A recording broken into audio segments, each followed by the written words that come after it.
Back in 2017, there was a story that went viral in Thailand regarding an apartment building. This chilling account came from a college student in Thailand who actually thought he was moving closer to campus. But instead, he stepped into something far darker than he expected. Tonight, I've translated this experience to share with you all. So let's settle in, turn down the lights, and let's uncover what really happened inside apartment 413. At the time, there was a popular Thai radio station known for one thing. It invited listeners to call in and share their real-life encounters with supernatural, ghost stories, unexplained sightings, and just terrifying experiences in general. Nothing was off limits. So one night, a caller, let's just call him Dennis, phoned in with a story that was so disturbing it went viral around Thailand. At the time, Dennis was just about to begin his university journey in Thailand. Like many other students, he was full of hope and just eager to take that first big step into adulthood. His family home was pretty far from campus, so naturally, he started looking for a place that was a little closer to school. Somewhere more convenient, somewhere affordable, and of course, somewhere he could finally call his own. It was supposed to be a fresh start, his first time living away from his parents, the beginning of something new, exciting, and just completely normal. Before the semester started, Dennis spent several days apartment hunting.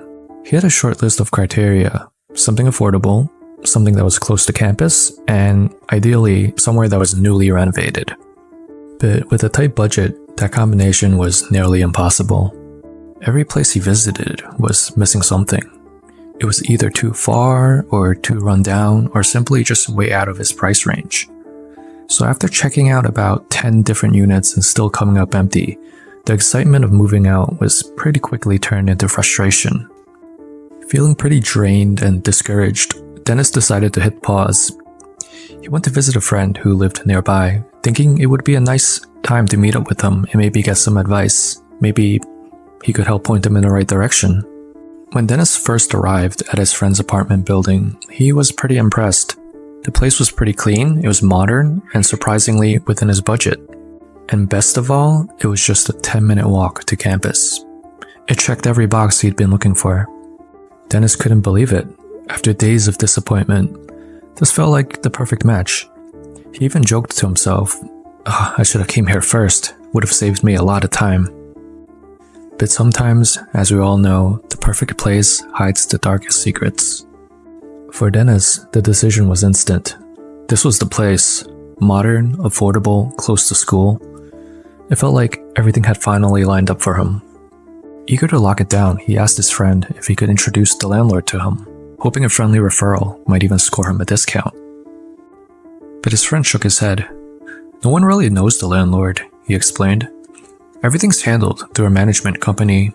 They run the whole building, rent, maintenance, all of it. There's a lady in charge. She works out of an office on the ground floor. They immediately head down together.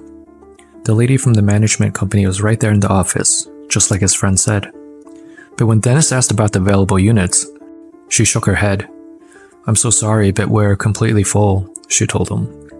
Nothing's available at the moment.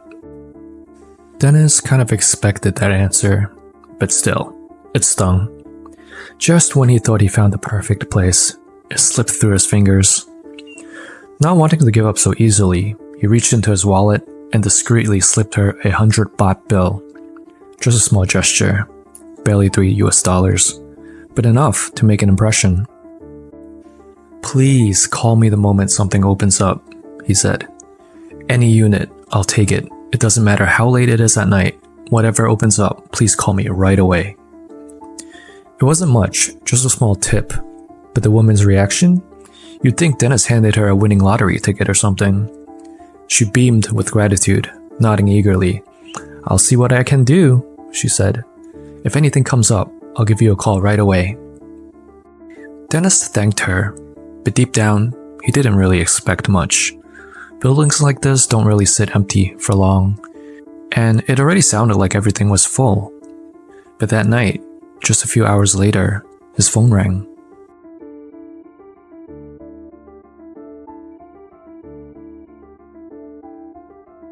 It was her, the same woman from the management office.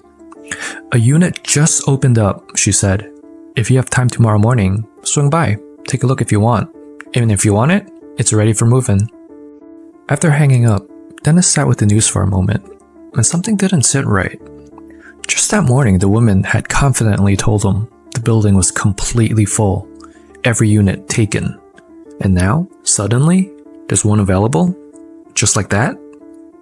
It didn't make any sense. Instead of excitement, a strange feeling started to creep in.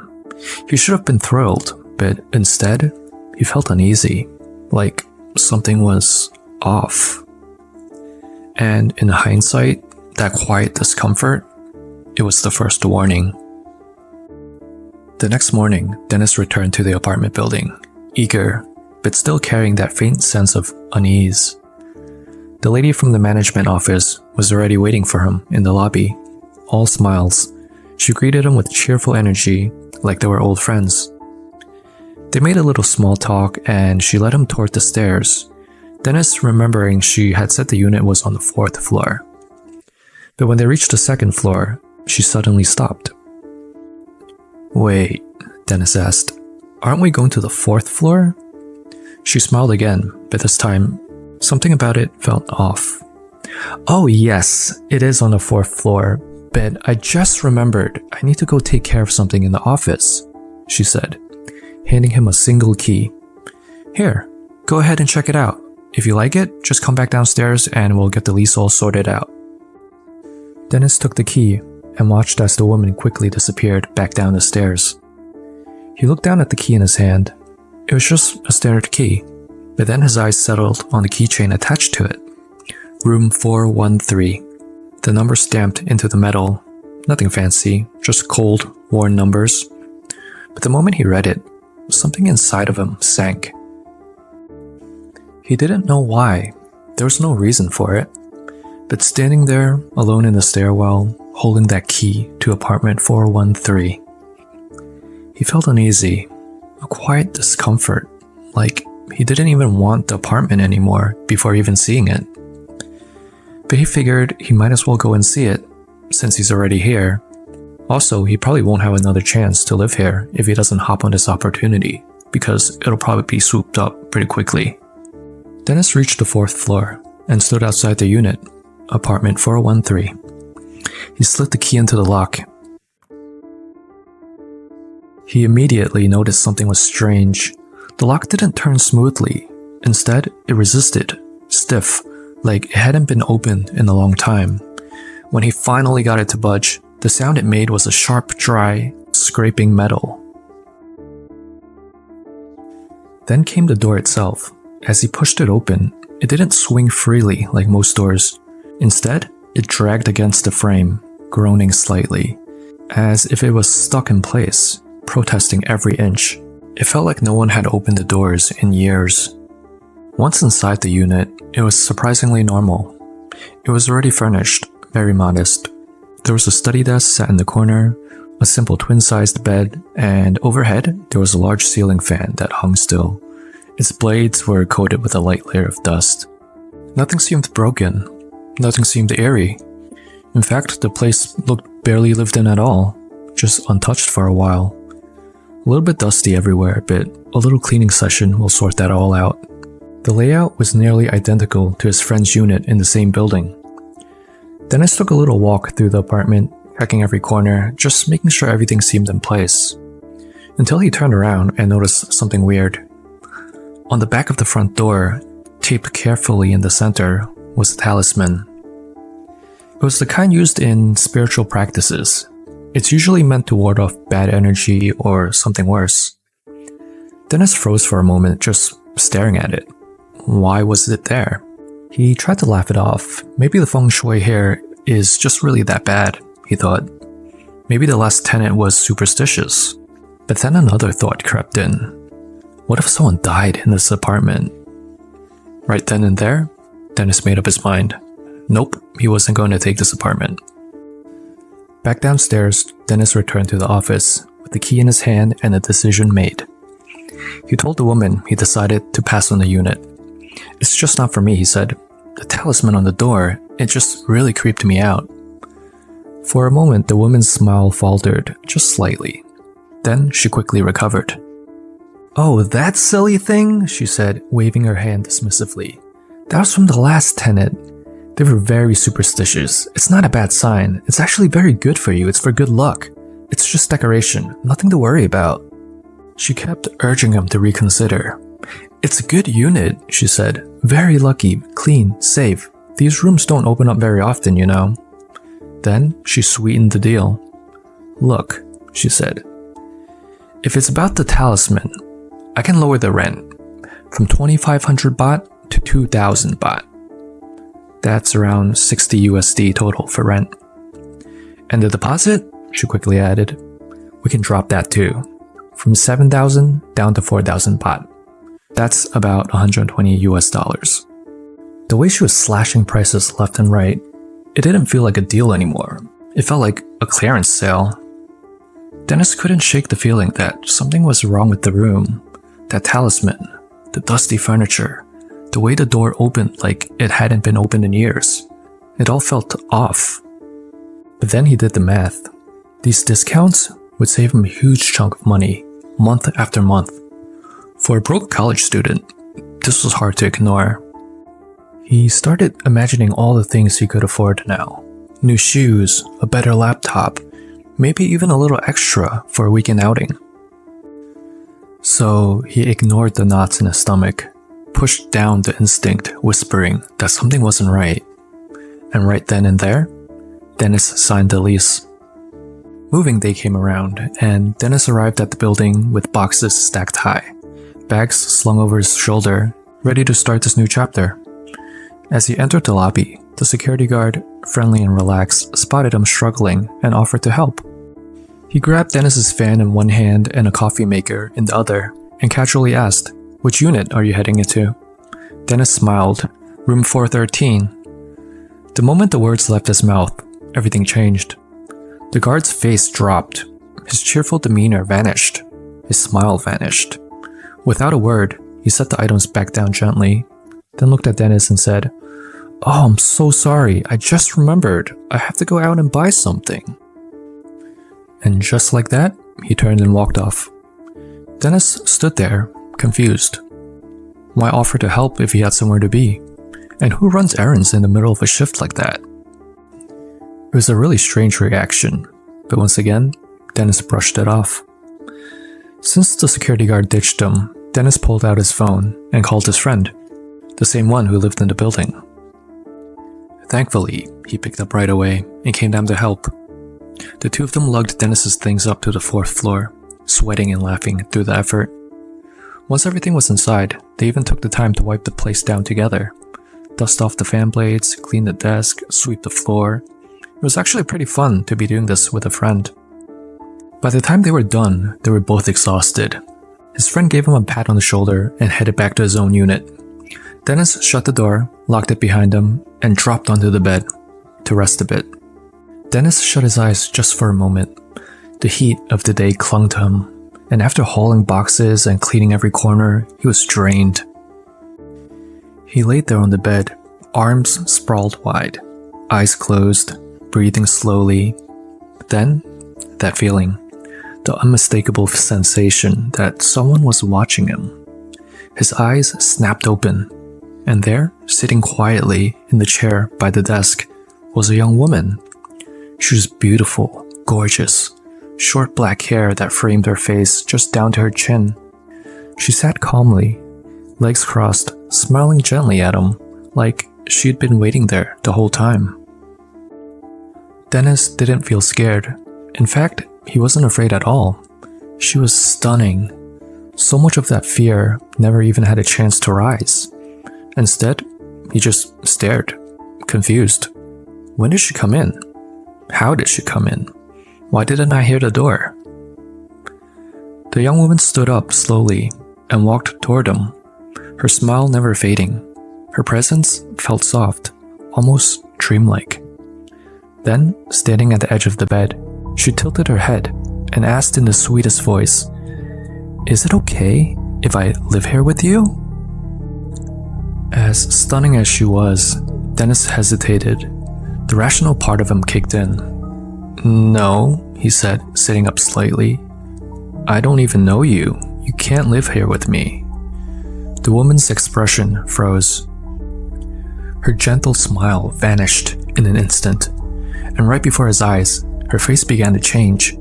Her skin turned pale, ghastly pale. Her eyes grew darker. Her entire expression twisted from soft and sweet to cold and terrifying. Then she screamed, "Can I live here with you?" Her voice wasn't soft anymore. It was shrill, angry, echoing through the tiny room like it came from every direction at once. Before Dennis could move, he jolted awake. Gasping, sweating, still laying in the bed. The room was empty. He must have fallen asleep as soon as he laid down before. It had only been a nightmare. Dennis slowly sat up from the bed, still groggy, his heart still pounding. He looked over at the clock. It was now 1:30 a.m. He fell asleep for hours. His shirt clung to him with sweat. His hands were clammy. That scream still echoed faintly in his ears. It was one of the most vivid nightmares he's ever had. He looked around the room, half expecting to see someone still there. But the place was quiet. It was empty. It was just him in there. Still, something about the air felt heavy, off. Dennis didn't take any chances. For the rest of the night, every light in the apartment stayed on. No more nightmares that night. The next day felt normal. Dennis spent it unpacking the rest of his things, cleaning up, and just making sure the space feels more like home. By evening, he cooked himself dinner, watched some YouTube on his laptop, took a shower, and then he climbed into bed. It was, by all appearances, just another quiet night. Probably a very similar routine to you and me. But the moment he fell asleep, he saw her again. The same girl from the dream last night. She was sitting in the same chair by his desk again. But this time, something was different. She wasn't looking at him. Her head was tilted downward, her hair hanging in front of her face like a curtain. The air in the room felt colder, heavier. And then, she looked up. Gone was the flawless, beautiful girl from the night before. Her face was pale, sickly, covered in bruises, deep purple, sickly greens, like she had been beaten. Her eyes were swollen, her lips cracked. The sight of her was no longer mesmerizing. It was horrifying. Dennis couldn't move, couldn't speak. All he could do was watch. She stood up slowly. Step by slow step, she crossed the room and climbed onto the bed. She stared down at him, her expression blank. Then, she sat down on his chest. Dennis gasped, or tried to, but no air came. It was like a weight was pressing down on him, heavier than anything he'd ever felt. He wanted to scream, he wanted to push her off, but his body wouldn't move. He was paralyzed. Her hands began to rise, slowly, deliberately, reaching for his throat. Dennis was suffocating, trapped, terrified. Inside his mind, he began to pray to every single god he had ever known or heard of. Jesus, Buddha, anyone. Nothing came. Dennis had never been religious, and now, in the most desperate moment of his life, the silence felt like punishment. But then, through the panic, through the weight, through the tears that began to form on the corner of his eyes, one image came to him. His mother, the only person who had always been there for him, the only person he could really trust. In a final act of desperation, Dennis was able to cry out, not in his mind, but out loud, "Mama!" And as soon as the girl heard this, she was gone. The girl vanished. The weight lifted. Dennis gasped for air, like he had been drowning. Did she feel pity for him? Did she see that in that cry, that he was just a scared kid, still calling out for his mother? The moment she vanished, Dennis jolted awake. He was drenched in sweat again. His breathing was ragged. His heart was pounding so loud, it felt like it echoed in the silence of the room. He looked over at the clock, 1:30 a.m., again. Same time as the night before. Dennis sat up slowly, staring at the walls of apartment 413, unsure if he was even awake anymore. The dreams the past 2 nights were so vivid, he can't tell what's real anymore. And then, the pain. His chest still ached, not in his mind, physically, as if something heavy had truly been pressing down on him. Was it just sleep paralysis? A vivid nightmare? Or was it something more? Dennis was no longer sure what was real. After 2 terrifying nights, Dennis has had enough. He sat on the edge of the bed, still shaken, the ache in his chest a grim reminder that something real was happening here, even though if no one else could see it. He picked up his phone and called the one person he could count on, his friend from the same building. "Can you sleep over tonight?"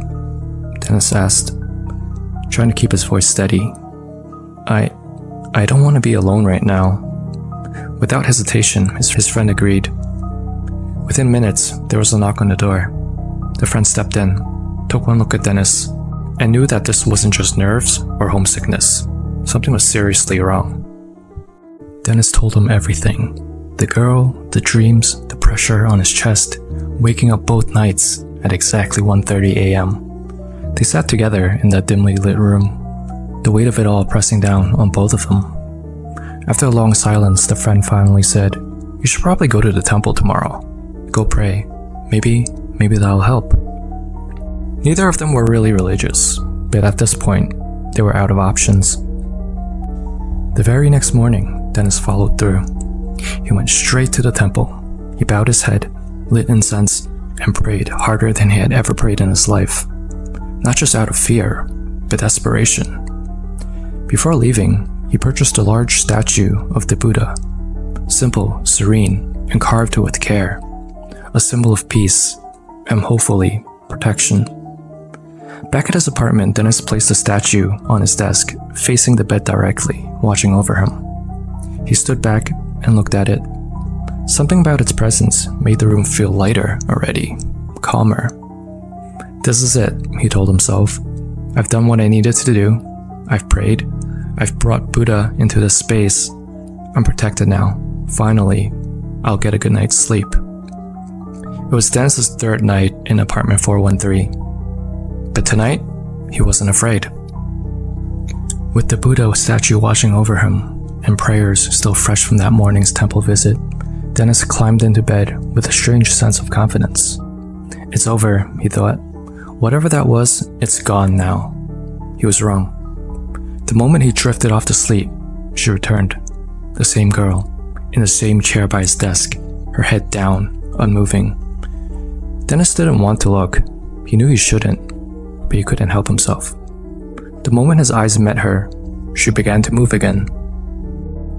Her limbs were covered in bruises, dark, discolored patches from shoulder to ankle, but this time, she didn't look at him. She looked past him. Then, slowly, she stood, and behind her, she dragged the chair, its legs screeching across the floor in a sound that clawed into Dennis's spine.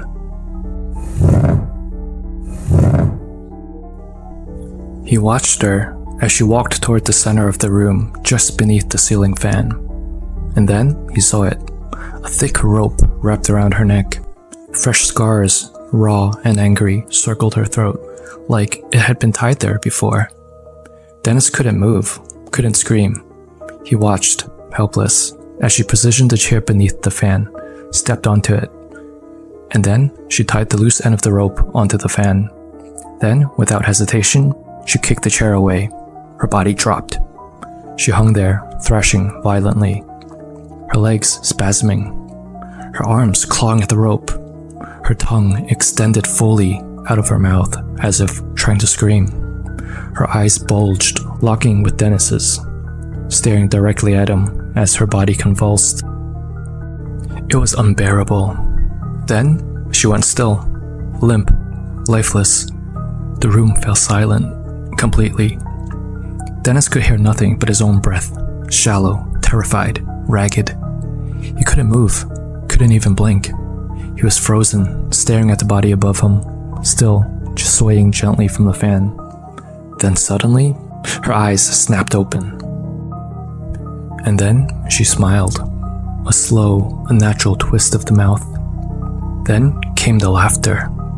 Not soft, not human, loud, piercing, twisted.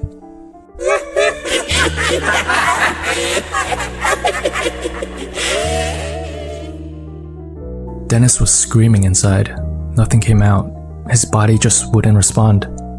The laughter grew louder, more hysterical, and then he wet himself, laying there in the bed, soaked in terror and humiliation. Dennis could do nothing but shake. The woman saw this, and that only made her laugh harder.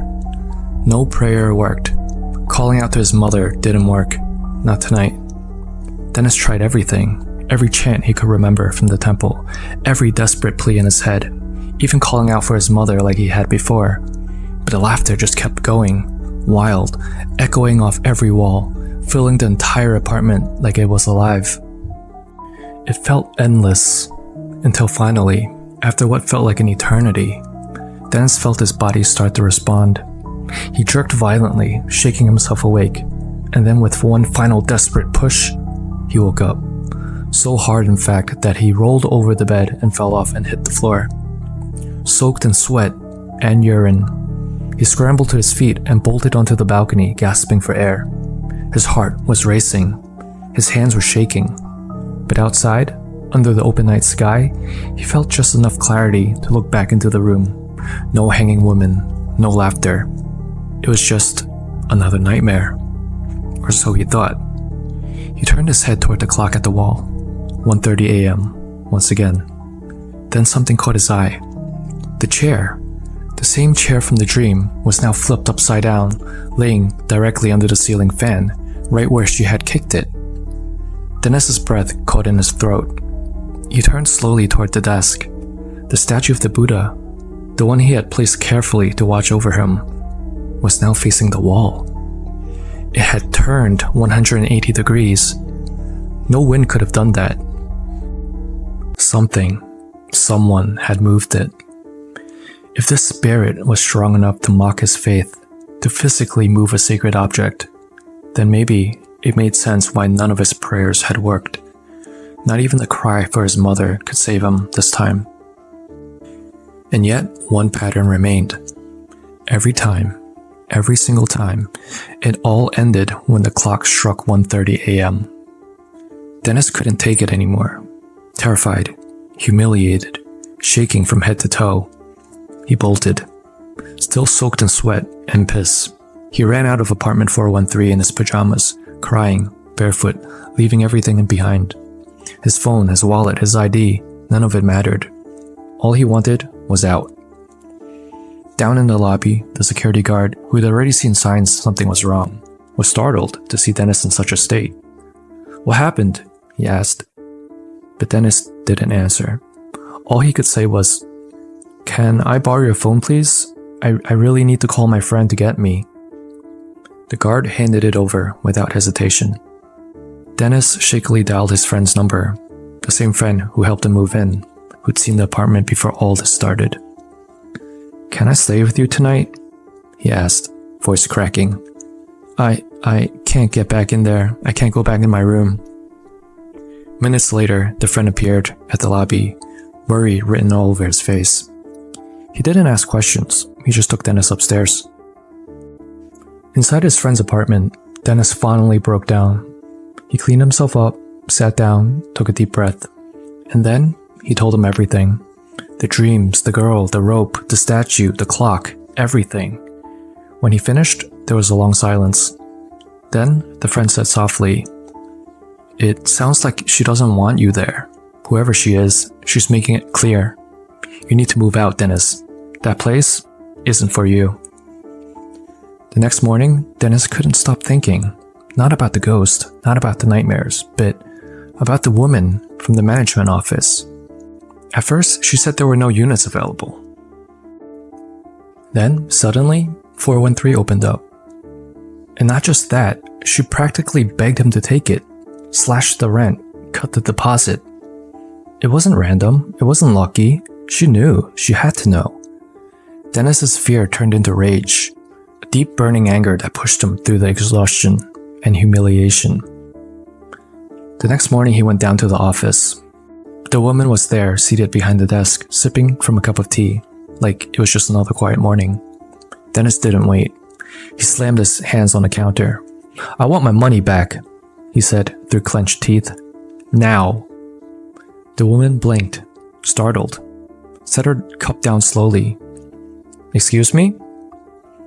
"You gave me a haunted room," Dennis growled. "Don't act like you don't know, room 413. The one you said was unavailable at first, then suddenly it's open, with discounts. You knew what was in that room." His voice was shaking, not just from anger, but from the trauma of what he's been through. "Tell me the truth," he demanded. "What happened in that apartment?"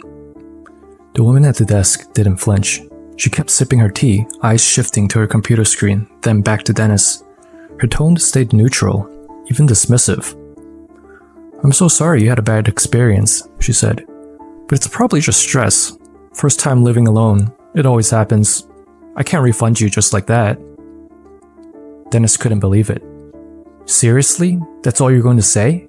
You gave me room 413. You knew." Still, she didn't budge. Her excuses came quick. "Tenants come and go, so the unit happened to open up." That's when Dennis snapped. "Fine," he said, voice cold. "If that's how it's going to be, I'm posting everything online. Full disclosure, with pictures, with the building's address. Let's see how long it takes before your landlord sees it and you lose your job." Just a side note, Dennis indeed, in fact, told the world. That's how we are able to share this story tonight. The room went silent. The woman's expression changed instantly. That thin professional smile vanished. She looked up slowly. Her voice was quieter now, measured. "Take it easy," she said. "No need to do anything impulsive. Let's just talk." Dennis didn't move. And finally, the woman exhaled. Then she began to talk. "A few years ago, Unit 413 was rented to a young couple. They were a great-looking couple. They were both professors at a nearby university. One evening, the man went out late with his friends. The woman opened up Facebook to browse and came across an image of her boyfriend, tagged in the photo kissing another woman. The woman was riddled with emotion at the time, started hurting herself by hitting herself and beating herself with her own fists, punching her own face. Ultimately, she was so overcome with emotions, she hung herself from the fan. The whole floor of the apartment started experiencing weird things after this.